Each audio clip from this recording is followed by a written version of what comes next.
La curva del contagio cala ancora, 1.400 positivi, il 50% in Lombardia, oltre 3.000 guariti ma anche 274 decessi. Intesa governo CEI sulla ripartenza delle messe dal 18 maggio, Conte, riaperture differenziate, regioni in pressing per anticipare. Italia Viva bene incontro con Premier, Zingaretti, questo esecutivo voto, Di Maio no a scontri, dal centrodestra sfiducia per Bonafede.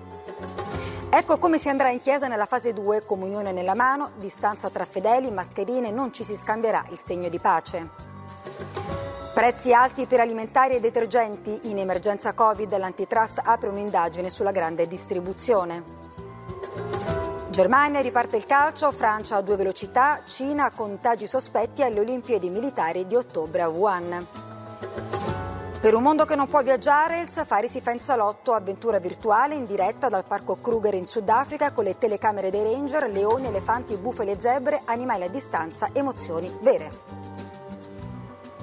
Buonasera a tutti voi dalla TG1. È una curva del contagio che tende sempre a calare, ma il virus circola ancora. Sono 1.400 i nuovi casi, la metà nella sola Lombardia. A confortare le oltre 3.000 persone guarite nelle ultime 24 ore, il capo della Protezione Civile Borrelli, pronti a richiudere se il virus dovesse ripartire. Roberta Badaloni.